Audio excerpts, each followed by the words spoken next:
right. I'm Jonathan. What's your last name? Noel. I'm Brian Noel. This is Forms in Focus, where we provide guided forms that manifest radical focus. Our goal, and we hope that we can help you stay focused as boy. Bro. What's up, bro? Sometimes I'm so stressed out, I feel like I can't breathe. Yeah, I get that. Sometimes you just got to really take a nice, deep, soothing, calming breath. What does that sound like?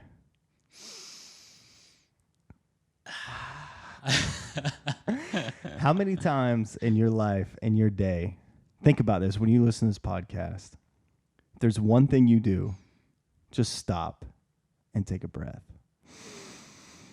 An intentional breath. How often are you doing that? So that's the rest of the podcast. That's just us. Just us breathing. That would be weird. Turns into one of those fetish podcasts where you just listen to the mouth noises.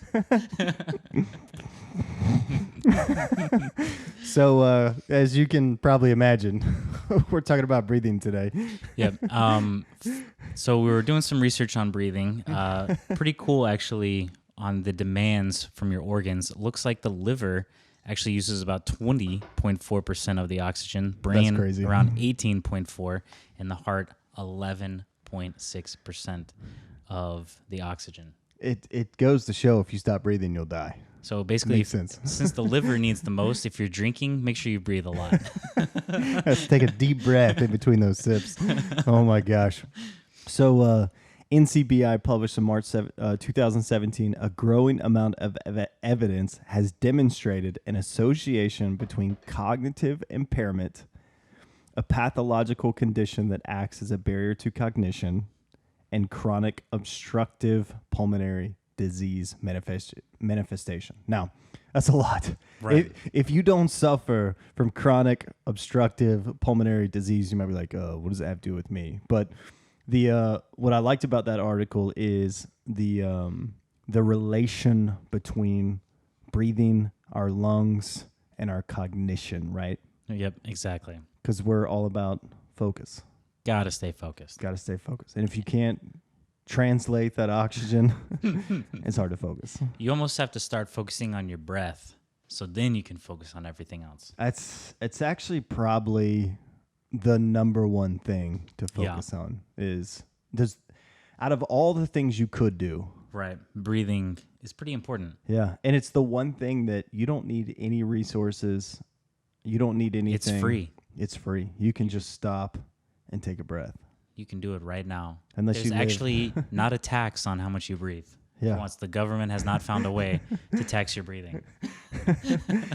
So take a breath. Take a breath quick because they'll find it soon. But we're looking at another study. Let's see, PLOS One, September 2018 study. It's a growing body of research proposes that the act of breathing may shape and disturb cognitive functions. Breathing exercises in healthy subjects before performing a task can alter the state of the brain and improve subsequent cognitive performance and motor skills. Wow. I had to take a breath for that one. But that's awesome. Like when we are working on something that might be a little complicated or require strategic thought, when we're responding to an email that may be a critical email or a frustrating email. Yeah. When someone says something to you that might piss you off. It's irritating. You might need to take that deep breath. Take a breath. I know. Literally helps the brain. For me, if I'm ever recording music or playing music and I realize I'm making a mistake, I notice it's because I haven't been breathing. And that's pretty much every time. I'm like, oh, I've been holding my breath. Wow. So turns out breathing is important. Isn't it weird that when we need our brain the most, it stops. We get stressed and we breathe less. It's almost like when you really focus hard, it's easy to hold your breath, but almost like you need to train yourself over time to where when you're focusing, you're actually breathing better. When you're stressed, Breathe the best. Breathe. Wow. And that was awesome. Nice work, bro. So an article from The Breath Effect from September 2018, poor posture leads to shallow breathing. When we take shallow breaths, we overbreathe oxygen and breathe out too much carbon dioxide, stressing our body and telling our nervous system to stay red alert. So you're more like in that fight or flight state. Yeah. Which is pretty interesting, right? So, this series of episodes, we're talking about like the typical white collar American sitting at your desk, poor posture, stressed out, super tense, eye fatigue, and monkey brain. And these are just things that maybe you're not thinking about it because no one told you. You don't learn any of this in school. Yeah. They're not telling you, hey, if you don't breathe right, you're gonna yada yada yada. I mean, no one tells you that. Yeah, no one. You have to tells figure you it that. out yourself. Yeah. Like so many things in life that make so much sense that you think it should be common knowledge, but then you realize why aren't people talking about this?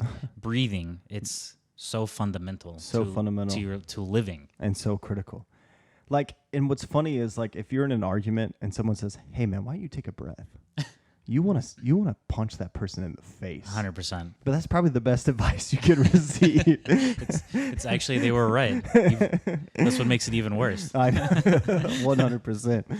So we're looking at another article, and this was the ResearchGate published in 2010. Breathing patterns and emotion has also shown when you adopt a slumped posture breathing pattern, you experience more sadness. Isn't that crazy? Did I say that right? You did. Okay, great. But I mean, if you think about it, like if you're emulating someone who's sad, you naturally kind of slump. You even see it on like the commercials. The antidepressant commercials, they're all slumped over and stuff. You fold into yourself, which is restricting your breathing, which is causing you or further increasing that sadness in your body. I think in another episode we talked about slouching can reduce your breathing capacity by 30%? Oh yeah. That's a lot. That's a significant. third. It's almost a third. Yeah. You're literally what we say your liver needs 20%. You're like, yeah, you only need 2/3 of that. You're basically just telling your organs, sorry, but I don't care. I don't care. I'm gonna slump. So let's sit up straight. let's do it. And do it for your liver. Do it for your liver. So the first simple step is to focus on your breathing. Right. Like think about it. Think about how you're breathing. I just started a meditation breathing app. It's more focused on like how to rewire your brain to focus than just meditation. Right. But it's starting with breathing techniques. Yeah. And it's pretty wild. I've been doing yoga for a while, and it's kind of hard to remember not breathing like that. So I don't know. It's hard to put myself back in that space. Like, what was it like beforehand? Yeah. But it really is a skill. And once you learn it, you use it for everything. It's like even when you're mountain biking and you're climbing this hill and you're like, yeah, I kind of want to die. But you can actually power through it. You just focus on the breath, and you concentrate on that. And like the breath can actually put you through difficult situations. Oh, and it's the same thing when you're sitting at your desk. You maybe worked late last night. You got up early. Yep. You're hours into, and then someone sends you this email or calls you and says this thing that just triggers you, and you just get angry and you tense and you fold your body in. Yep. And you do something you regret. You say something you regret. You send an email you regret. When before you do that, before you respond, get that breath. Get that breath. Yep. That'd be the new habit. Whatever it is. Respond with the breath first and then respond. There's so many resources. I mean, apps, whatever. Yeah. YouTube. Just search breathing anything. Yeah. There's a lot out there to help you. I mean, you can do there's the Wim Hof breathing. There's breathing exercises. You Google it or whatever, and you'll definitely be able to find some stuff. 100%. So, another thing is breathing through your nose is actually quite beneficial. Yeah.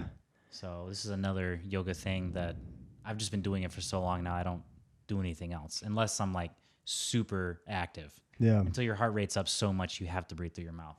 But throughout the day, it's nose for me 90% of the time. Yeah, it's I'm more of a mouth breather, but after doing this research, and I wish I actually added a couple of the brain science behind breathing through your nose, because I actually read some of it, and it's pretty cool. And but it talked about like breathing through your nose, the way your brain responds and the nerves in your nose responds. Is totally different than breathing through your mouth. Yeah, it's almost like breathing through the mouth kind of triggers the hyperventilation. Yeah. Not that you are hyperventilating the whole time, but it's like that. Yeah. It's that fast kind of hyperventilating. It's just hits the nervous system different. Yeah. I think that when you breathe through your nose, it's the parasympathetic nerve, whatever. Yeah. Yeah. It's more calming Yeah. overall. And Yeah, there's a couple benefits. Oh yeah. Let's check those out. Yeah. It's actually reduce exposure to foreign substances. So I guess that's the hairs that makes sense. in your nose. So should we trim our nose hairs? I quit trimming them. It also increases airflow to arteries, veins, and nerves when you breathe through your nose. Yep, increases oxygen uptake and circulation. And it also slows down your breathing and your heart rate, which is pretty. I mean, when you can modulate your breath like that, it's huge. Yeah.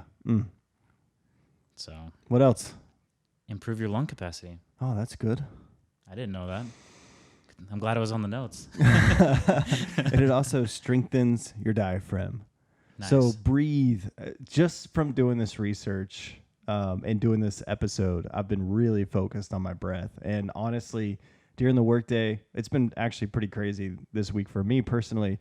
And but because of this research, in between, like, think you've done better? I feel like I've done better. That's epic. I know. That's a forms of focus win. That's right. Yeah, and I'm not trying to sound cool, but it's just like I've been doing the breathing through my nose for years now. Yeah. And I use it through any situation where I'm like, something sucks, it's super difficult, maybe it's physically active or mentally demanding, and you can use the breath to push you through that barrier. So it's awesome. You got an experienced nose focus breather and you got a newbie. And the benefits so far for both of us have been great. So if you listen to this podcast, take a breath. Yeah. Just try some breathing exercises. Yeah. There's a lot of apps out there. There's do whatever. so much. Research it, but try figure a couple it out. to see if there's something that works for you. Yeah, I love it. All right, bro. So go to Forms in Focus. Yep. Subscribe to the newsletter. Go to YouTube and subscribe to the channel. All that social media brain melting stuff. Go ahead and Yes. Oh, that's awesome. And this podcast is Just Breathe. All right, do it.